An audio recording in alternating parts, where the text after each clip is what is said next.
Hi, this is David Halem, and you are listening to Status Stranded Saviors Reign. I hope you enjoy. Allie has been keeping track of the years. I haven't. I woke up to the moonlight shining through my window in the room that we were sleeping in. It was very early in the morning and late in the moon cycle. I tried to fall back asleep, but I heard someone talking to one of my guards downstairs. I decided best to look into the matter immediately. On the second floor of the building we have claimed as home base, the constant tremors were especially noticeable. It was like living in a moving train. The moonlight from the window sliced in half the assortment of a dozen beds that my group was sleeping in. Of course, Allie and I share a bed, but it's more for practicality than out of love. For accountability, we sleep in the bed that's the most center of the room. I pulled on my boots and went out of the room into the hall. I can assume that my heavier footsteps with my boots would wake up some of my group, especially Slanie and Bridget. They're light sleepers, at least. If this small disturbance is something that required more attention, Bridget would already be awake enough to help assist. I turned the corner to go down the stairs, my footsteps pounding on the wood as I descended. That would certainly wake up more people. I reached the bottom of the stairs, and in front of me was tonight's guard, Titos, speaking with a frantic woman. Titos heard me walking up, and looked over his tall shoulder to look at me. He expressed a soft smile as he spoke. "Good morning, boss." I nodded in response. "Good morning, Titos. I heard speaking down here." He nodded and stepped aside so his large figure wasn't blocking the doorway. Titos' movement revealed a small, frail woman whose features were washed out by the shadow of the house. But I could tell from her breathing that she was frantic. I waited for her to speak. She took a few deep breaths before speaking. "My daughter was taken sometime during the night," she said with rushed fear in her voice. "Are you sure she was taken, and she didn't just wander out of the house?" I asked her. The woman shook her head. "There was damage on the outside of the house from whoever came in to take her." The woman's voice was straining, possibly as a fallout of being in tears. "What kind of damage?" The woman shook her head. "I can't tell anymore. The spot they broke into was shredded like confetti." "Any sounds or traces of weapons?" I asked her. She shook her head. "No, I would have woken up sooner if I had heard something, and it was too dark to see anything else." I nodded. We had seen a few other damages like this within the territory we claimed over the past few years. "Did this happen this morning?" I asked. She nodded. "Yes." "And this was the first time we have followed up so close to the time it had happened." I looked over at Titos. "Are you up for a small excursion this morning?" He shook his head. "I am fatigued." I nodded.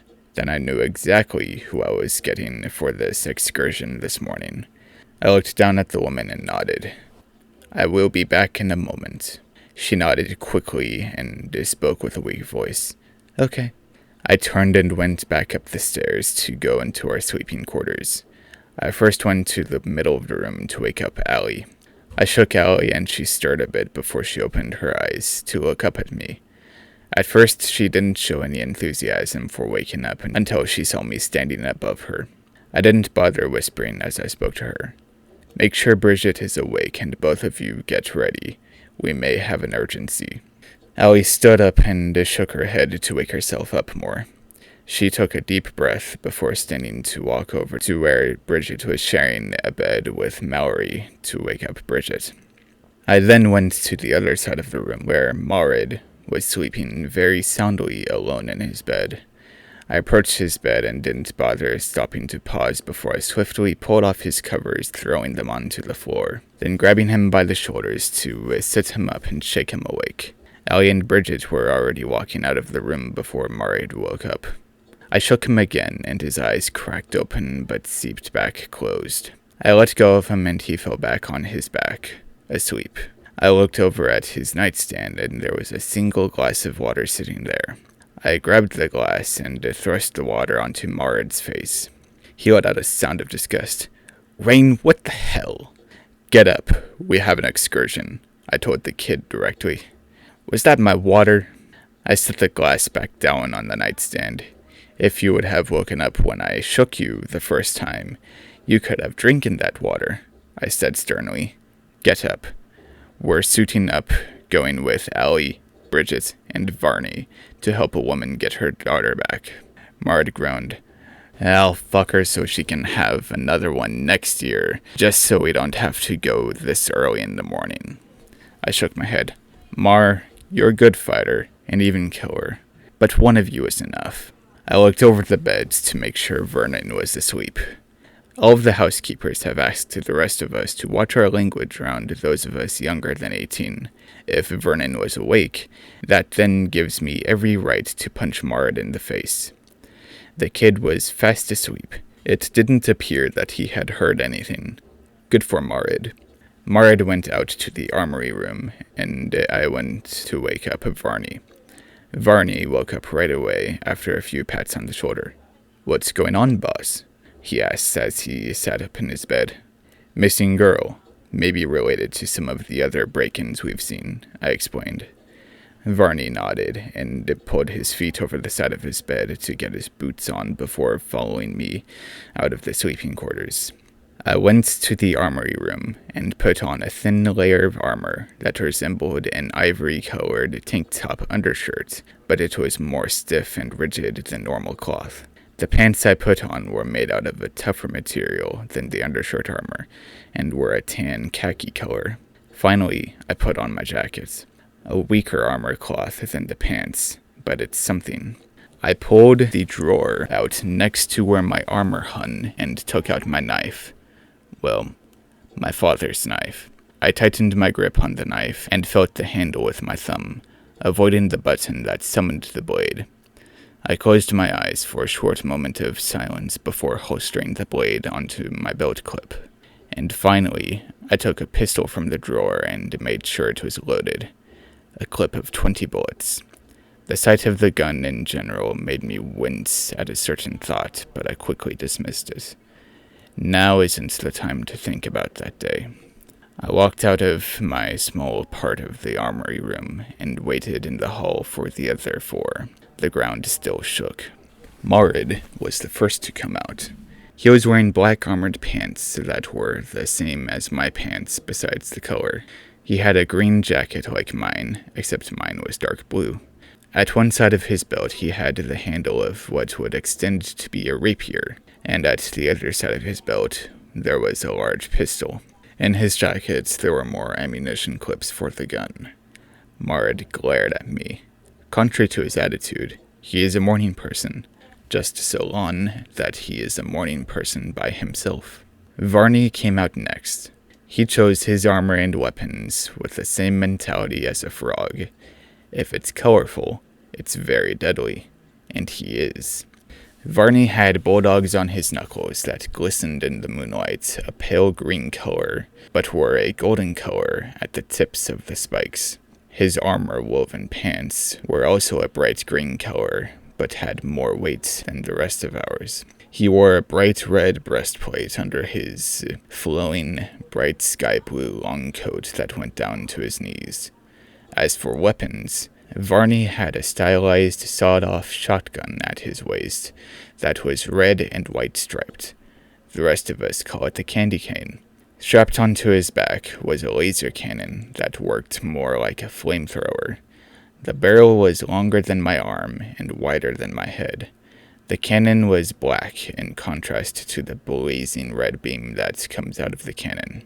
At the left side of his waist, there was a handle for a weapon that would expand to an 8-foot halberd, with the head of the halberd being a purple kind of silver. The spearhead itself was 3 feet long from base to tip, with a hooked protrusion that extended 2 feet from the base of the blade and curled towards the tip of the 3-foot blade. He also had another handle close to his halberd that would summon a large knife that was a smooth, 15-foot ruby-colored blade with a hook at the tip of the blade. Varney and Mallory stood close enough to be the same height, but I was still taller than them by a few inches. It was always strange to me how Varney could be so young but already have gray hair. Hell, he was younger than me. Mallory and Varney exchanged placid looks before looking elsewhere to mind their own early morning thoughts. Allie and Bridget were talking quietly in their parts of the armory room a few seconds before Allie, my ever-stunning fiancée, stepped out into the hallway. She had her rose-colored hair in a tight French braid that left no opportunity for anyone to grab it. She had a more slim-fitting, blue armored pants on, with knee-pad armor over her knees. She was only wearing a t-shirt underneath her burgundy long coat. Her long coat was the most armored piece of clothing out here presently. She got it years ago, sometime after all that happened. At one side of her waist she had a pistol, and she had more ammunition within her armored coat. Strapped onto her back was a larger gun with a 3-foot-long barrel that was taller than it was wide. It had a buttstock that was adjusted perfectly for her figure. This was the gun she would rather not use in a fight. On the same side of the waist that her pistol was on, there was a 6-inch handle that would summon a smooth, silver-colored blade, and on the left side of her waist, there was a 10-inch brass-colored handle, topped with a 12-inch hilt that would summon a 5-foot brass-colored claymore-like blade with serrated edges on both sides of the massive sword. In the body of the brass-colored claymore was a climbing design of roses in an embedded impression going up the blade. This claymore was one of the scarier weapons that we owned. Allie walked up to my side, and we put our arms around each other. She rested her head on my shoulder, and I rested my head on her head as we stood together. Mallory glanced and smirked before Bridget walked out of the armory room to join us. Bridget was now the most armored person out here. There were 3 layers to what she was wearing. The first layer was an armored undershirt like mine and slim armored pants with knee pads like Allie's, but Bridget's pants were an ivory color like the undershirts. The second layer was a one-piece, almost sapphire-colored, short dress that went to above her knees. It had a scale texture like a snake over its entirety. As far as total armor and protection goes, that dress was more protective than Allie's armored long coat. And the last layer was a dark green jacket comparable to the jacket that I was wearing. Recently, Allie and Bridget have been looking to see how Allie would look and operate in the armor that Bridget has. As far as I know, Allie likes the additional mobility that Bridget's full set had, and the fact that the dress and jacket didn't flail around like the long coat did. So it's possible that Allie may eventually get an armor set like that of her own. Bridget had a sawed-off shotgun, but she prefers to close-quarters combat more than ranged. She has 3 small 2-inch blade knives, 2 longer knives with a 4-inch handle that would summon a 10-inch serrated blade on one side. She has a 7-inch handle with a 4-inch hilt that would summon a 3-foot silver-colored sword with a chain-like design going up the blade. She then also has a 13-inch handle with an 8-inch hilt. I've not seen this blade, but I'm told it's a 6-foot snow-colored sword, and it has the smoothest edge you have ever seen. As soon as Bridget walked out of the armory room, we went down to the main floor level to meet with a woman who was waiting with Titos. Though she was backlit by the moonlight glowing on the abandoned houses, I could see her eyes widen as she saw the group of us. The woman skittishly backed out of the doorway to let us out and start leading us. We stepped outside, and I gestured for Bridget to join the woman in front of us. Would be unfortunate for the woman to lead us, only to be taken out untimely. Bridget nodded and went up to where the woman was walking, and the two started to talk to each other. We learned the woman's name, Maddie. After Bridget joined Maddie up front, the rest of us got into formation. Bridget and Maud took the front 2 corners of the formation, with Maddie in the middle of them. I was a yard or 2 behind, with Allie flanking my right and Varney flanking my left, both a foot or 2 behind, as well as a few more feet away by my side. I could hear small parts of the conversation. Maddie's daughter is named Kennocha. Kennocha is 9 years old, and Maddie says that Kennocha looks just like her. I suppose we'll get a better look at the 2 when it's better light out. But urgency calls. I recognized where we were going. The paved road turned into a dirt road with more foot traffic than vehicle traffic. And there were overgrown fields on either side of the road that may have been originally meant for wheat or something else. But now the fields are overgrown with small trees and vines. Maddie spoke up. "Over there is where I think Kennocha is. Whoever took her there," Maddie said as she pointed distantly into the field on the right. There was a tower of smoke that was being lit by a red fire below in a distant part of the field, no closer than half a mile away. Bushwhacking. The worst way to travel.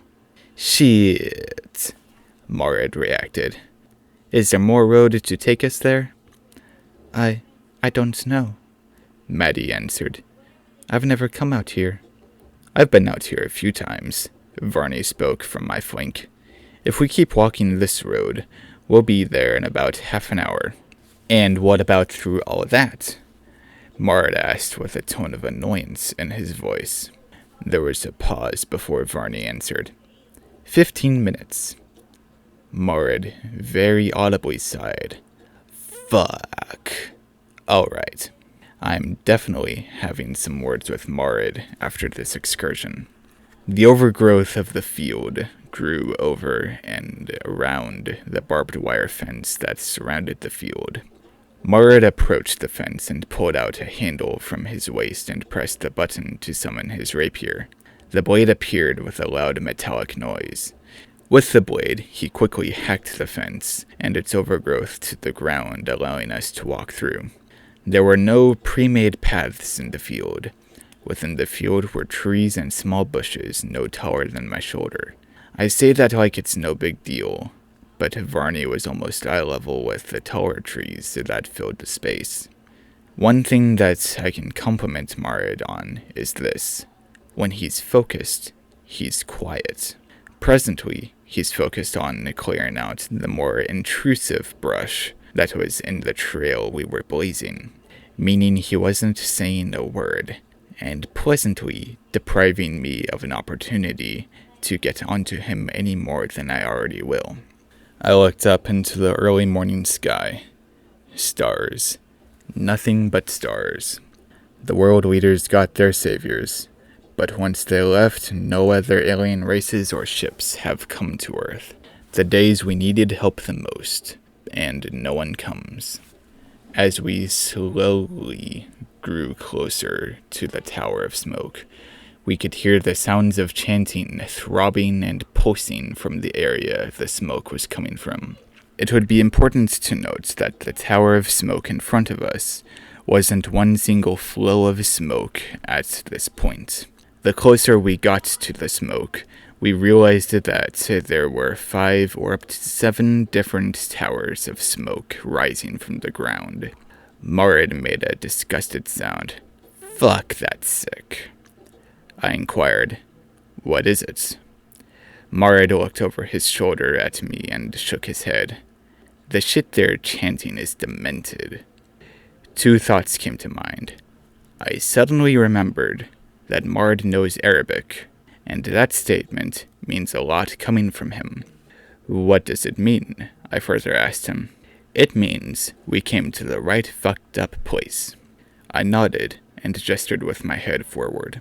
We were at an edge of the overgrown field, and in front of us was a clearing filled with people wearing nothing but a t-shirt as a loincloth, and there were dozens of these people around the different fires that dotted the clearing. They were dancing tribal-like, and chanting something that I couldn't understand. Bridget crouched down to Maddie's level and talked, and pointed to the clearing. Maddie looked back and forth through the clearing, and excitedly pointed at a spot that appeared to be farther away than the people before us. Bridget looked over at me and touched her right cheekbone and waited for a response. I turned my attention to Allie, and we both exchanged gestures to each other. Allie looked out at the group of people, then looked at me as she touched her left eye with a finger. I thought that was obvious and didn't need to be relayed, but nonetheless, I looked out at the group of people and counted up to 30 people, and their weapons were only knives and torches. I signed the hand sign for 30, making sure everyone saw the gesture. Marid touched the middle of his chin before putting his hand out and turning it over face down. I looked out at the dancing people again before giving my answer. I shook my head and put my hand out, turning it face up. Marid touched the middle of his chin again before reaching his hand to touch his right shoulder.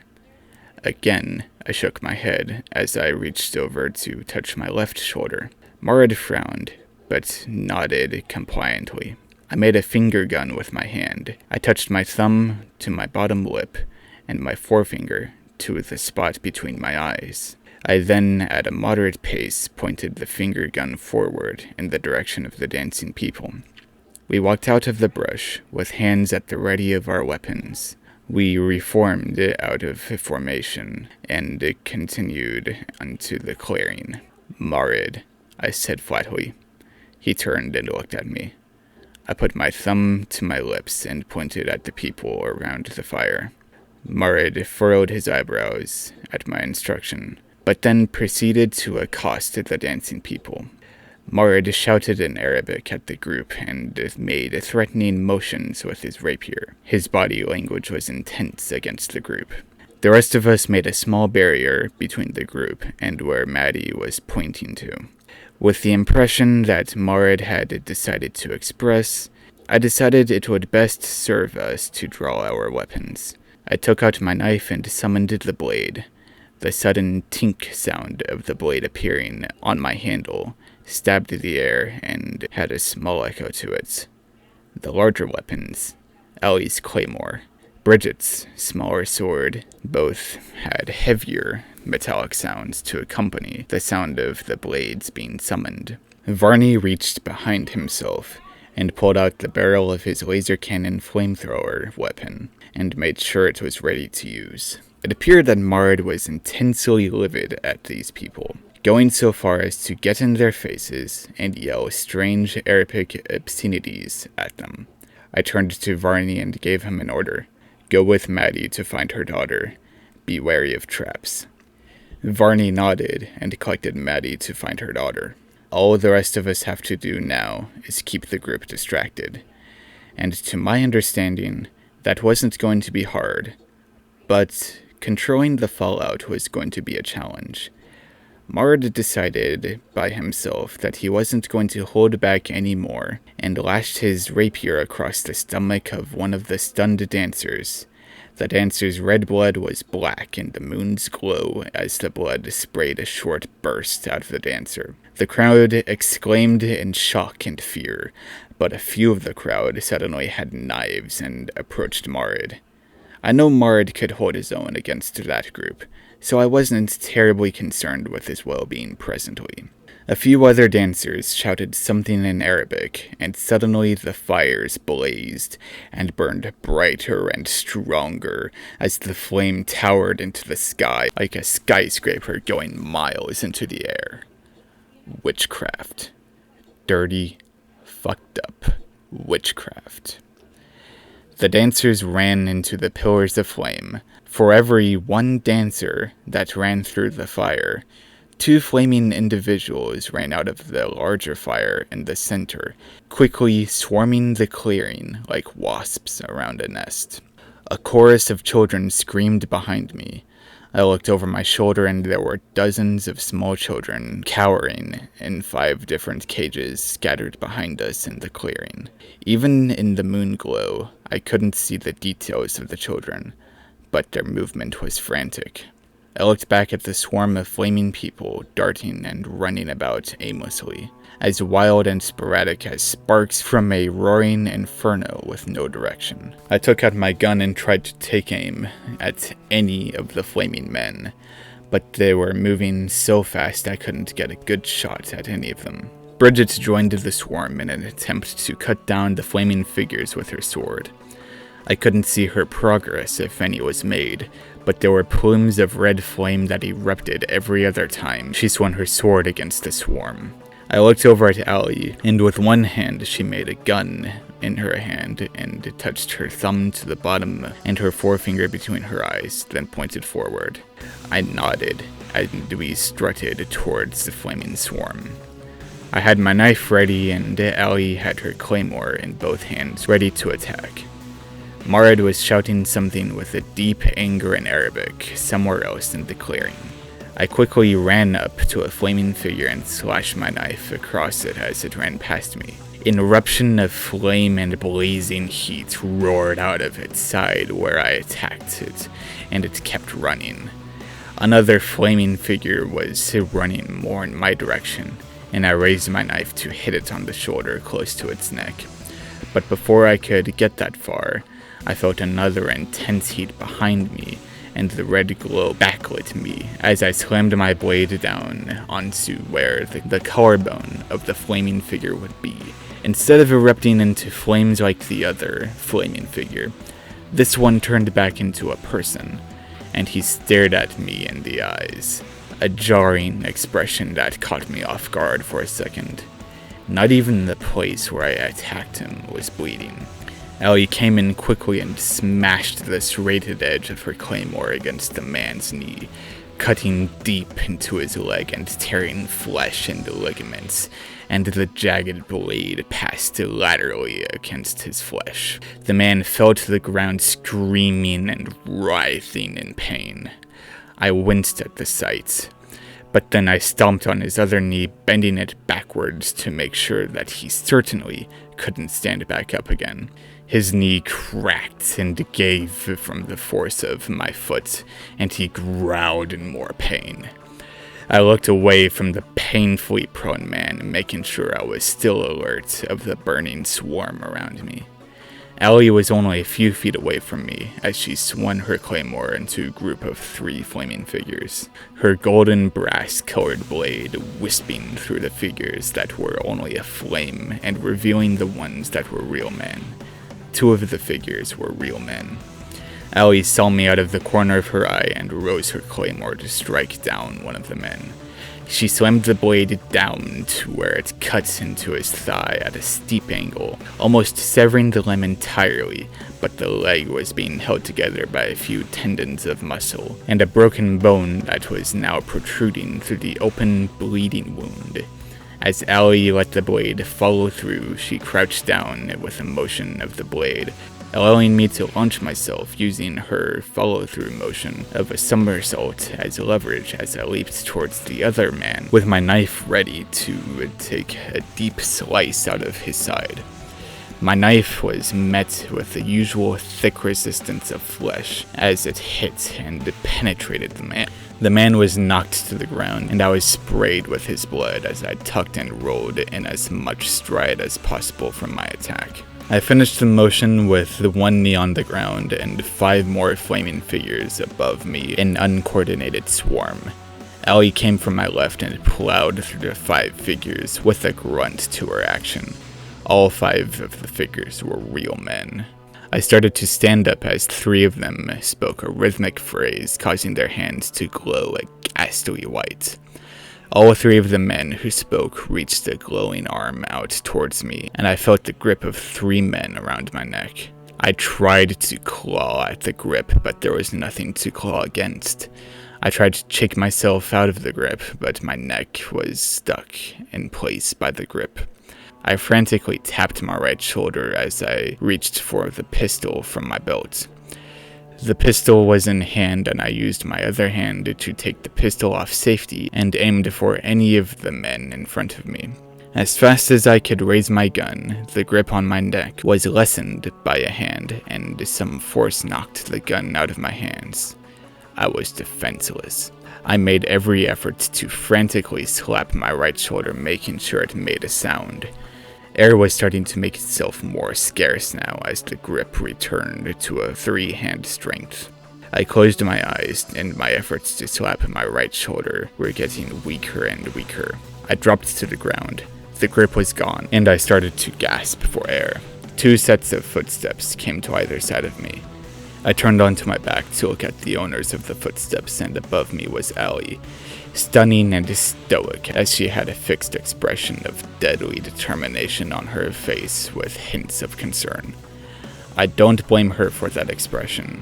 She had her claymore ready to strike anyone stupid enough to try to come against her with me on the ground. And Bridget was standing at my other side with her sword at one hand, and one of her longer knives in her other hand. Allie turned towards Bridget and commanded, "Guards to kill!" Bridget nodded and started to circle around me, looking out into the swarm of flaming men and otherwise. Allie dropped down to me on the ground, and helped me stand up by putting an arm under my arms around my back. I picked up my gun and eagerly strived to take in large gasps of air to get my strength back to walk and attack on my own. I looked through the swarm for Varney and Maddie. There was so much dominating my vision that I wasn't able to figure out where they were. There was significantly less of the swarm than before, especially after I let out the kill order. I was able to figure out where Mallory was easily, and where he had been. There was a trail of 8 or more bleeding bodies cut up and mutilated on the ground, in a path lit by the moonlight and the towering pillars of fire above us. There was a flaming figure coming up against Allie and I on our right. I shot it, revealing its human self, and he continued to stride stoically towards us. I shot the man again, and he dropped to the ground, yelling in livid pain. He started to chant something, but Allie left my side and stomped the heel of her boot onto the man's mouth.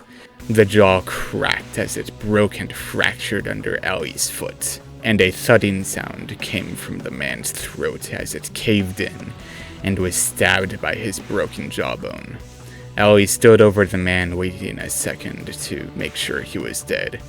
He let out a groan, and she sliced her claymore across the man's chest, and the serrated edge ripped and scraped through the man's ribcage as Allie dug into it, sending a massive splash of blood that soaked Allie's boots and the lower parts of her pant armor. This man was certainly dead, and I looked away to make sure I was still alert for any other dangers. There were significantly less flaming men running around. No more than 10 were swarming around like swallows darting around a feeder. Allie and Bridget looked around then at me for instruction. I put my thumb to my lips, and they immediately reacted, shouting, "Maddie!" A moment passed, and I was starting to get my breath back. We all listened intently for a response, as the few flaming figures started to slow down in their pacing. The flaming figures appeared to be turning their heads to look around. This concerned me. At once, I slapped my right shoulder as the figures started to run towards where Varney and Maddie went to find Kennocha. "We found her!" Varney shouted at the top of his voice. They weren't alone in their finding. The flaming figures were quickly running towards where Varney shouted. Bridget dismissed her sword and took out her sawed-off shotgun and fired a shot at the flaming crowd, taking out 3 figures, revealing one of them to be a real man. Allie and I ran forwards towards the commotion of flaming figures as they ran towards Varney, Maddie, and Kennocha. Mard screamed as he sprinted towards the flaming figures, catching up to them and cutting down 2 of the figures, revealing one of them to be a real man. Mard quickly stabbed his rapier into the man's chest and then stabbed the stomach several times, making blood lather and splatter everywhere. And to finish off the man, Mard violently slashed his rapier across the man's neck, cutting it open, and you could hear the blade scratch against his neck bones as the cut was made. Then the man dropped to the ground, dead, splashing his blood-soaked ground. There was a chorus of terrified screams, mostly children, but one scream was more mature than the others. Maddie. "Don't hesitate," I shouted to my group. "Everyone against the witches." This was the first time I had ever seen Bridget's large sword. Her sword was so white, it reflected the towering columns of fire like a mirror. And with her snow-colored sword, Bridget ran up and cut into the flaming crowd as they ran past her, obliterating the remaining figures and revealing 4 of them to be real men. The men were close enough to Varney that he was able to blast them with his laser flamethrower, lighting up the men in a blinding, red, almost perfect beam of blazing light that extended up to 30 feet from the barrel of the cannon. The cannon itself didn't make a sound, but the angry red flames that grabbed hold of the men roared and cracked ferociously. The men yelled and writhed with their last breaths as they fell onto the ground, and their skin melted and deformed around their bones like weak jelly. Varney turned off the flamethrower, and I was finally able to see his face. He looked pissed, but it was the kind where he was pissed at himself. He looked to his left and very visibly sighed. There was still another man, and he started to chant something, but Mard shot him in the head, and Varney shot a flaming pulse into the man's chest, completely incinerating the man and knocking him dead on his ass. All of the men were either dead or writhing on the ground, and the towering pillars of fire shrunk down to their old normal size they were before. Allie and I strode towards Varney, and he shook his head. He spoke with his voice low in disappointment. Maddie and several other children triggered a trap. He said with an edge to his voice, "Forgive me for being careless." I sighed. Allie spoke up. "Is Kennocha safe?" Varney nodded. "Yes." He stepped aside, revealing a scared little girl. She did vaguely look like her mother, a younger, more tan version of Maddie. Both Maddie and Kennocha had curly hair. Kennocha's went to the middle of her neck, and Maddie's went down to her shoulders. She also had bigger eyes like her mother, though I can't see what color they are at this time of night. But at least the sun will start coming up in about an hour. The rest of us approached Varney and Kennocha. Mard was looking over where the other children were. Allie crouched down to eye level with Kennocha, and tried to say some things to offer any amount of comfort. I wasn't listening. "Mard, you and I look around there." I pointed where he was already looking, and he nodded silently. It was clear to me that this scene bothered him. He wasn't alone in that regard. We knew about the traps, but we didn't know about the nature of the traps. "Oh, Mard started to say before he stopped himself as we walked cautiously into this part of the clearing. There were dozens of young children, ranged from no younger than 4 to no older than 12. Only 5 or 6 of them were still alive, or as alive as one could be. Only one other child was as well and alive as Kennocha, and he was a little boy no older than 5. All of the other children were half turned into piles of dust. The dust trap was an uneven, spotted area of effect from a single point marked by a stone covered in chalk drawings and arcane-looking designs. Mard took a large stick and waved it slowly in the area the dust trap affected. No effect. Still apprehensive, he went away for a moment to cut off an arm from one of the dancers that he had killed and tried moving the arm through the area of effect. But still, nothing happened. "I don't like it," Mard said with a growl to his voice. I nodded. "Let's leave it be." I then stopped for a moment. Varney said Maddie died. "Where's the body?" Mard shrugged before shouting, "Varns, where's Maddie's body?" His voice carried. Varney pointed at a spot far right of us, and Mard and I went in that direction. It was harder to avoid the disturbing scene on the walk to Maddie's body. Children were cut up, but not with knives or blades, but with the dust trap. Numerous bodies had a large mass cut out, replaced with dust and sand.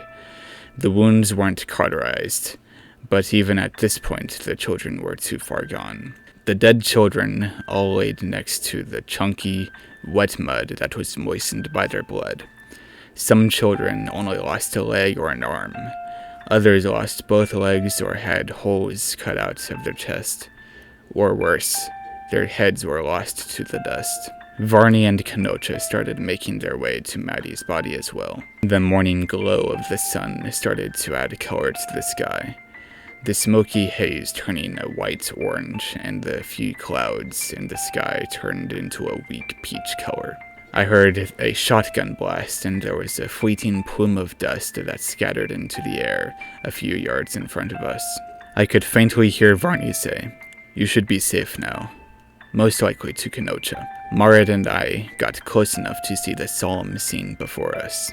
Kennocha carefully crouched down and reached out with an open hand over her mother's dust. Maddie had lost everything from her stomach down, and her eyes were still open in death. Kennocha couldn't bring herself to touch the dust. Her hand was shaking and her body started to convulse with the sounds of sobbing. I dismissed my knife and stepped forward towards Kennocha. I gently put my own trembling hand on top of her curly-haired head. She startled at the touch, but then accepted the motion. I looked over at Varney, and I suppose the look in my eye gave away what I wanted him to do. I separated from Kennocha and crouched down to where Maddie was, half turned to dust, half in the flesh. I took off my boot and lowered it to the dust, and with my other hand I picked up a few small handfuls of dust and put it in the boot. After there was enough dust to fill up the boot, I stood up and turned to Varney and Kennocha. Varney was holding this sad and scared girl, like how a father would hold his own child. I went to the side where Kennocha was, and with a trembling hand gave her my dust-filled boot. I could feel my own eyes moisten. Kennocha reached her hand out to take the boot. She closed her eyes and held the boot against her cheek. I barely heard her say, "I love you, Mama." The softest, most heartbreaking tone. I looked back over at Maddie's body. I stepped forward and crouched down to close Maddie's eyes before I stood up and gestured to Varney and Maddie that we were joining the group. My walk was skewed because I was only wearing one boot. "What will we do with them?" Maddie asked concerning the children. I glanced at him before taking a short look into the sky. For the first time in a long time, there were the lights of spaceships flying around in the morning sky. I smiled. "I suddenly feel benevolent," I answered. Bridget came back to the group. Surprising, I didn't see her leave. She was coming back with a little boy that survived the dust traps. Allie took notice and approached her best friend and the boy. Allie crouched down to the boy's eye level. The boy was very short, not even 4 feet tall. He had short blonde hair that didn't have any motion to it. "What's your name?" Allie asked the boy sweetly. The boy looked at Allie with lost eyes for a little while before finally speaking. "Csaba." His voice was small. Allie let a tired smile grow on her face. My heart warmed at the sight of her smile. Csaba looked around at the awful scene around him, filled with dead bodies and the smell of blood, and he started to cringe like he was going to cry. Allie pulled him into a hug that he didn't bother resisting. "It's okay. You're going to be okay. They're gone now. You're safe, honey." Csaba nodded with his head buried in Allie's embrace. Everyone then turned to look at me for instruction. I made a fist and put it in the middle of my chest, and immediately we all turned to go the way we came, through the trail we had blazed through the field. Varney was holding Kennocha over his shoulder, and she was holding my dust-filled boot. Allie was holding Csaba in a similar manner, like that of Varney and Kennocha. The morning light was reflecting off the children's tear-glazed faces. Maddie and I moved to the front of the group, and Bridget moved to the back of the group. I looked up in the sky for the spaceship lights that I saw a moment ago, but I wasn't able to find them. I realized why that was so when we got closer to what we called home.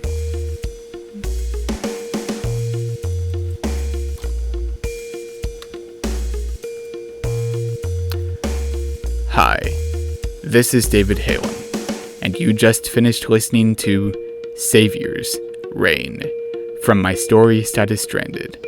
I hope you enjoyed. See you next week.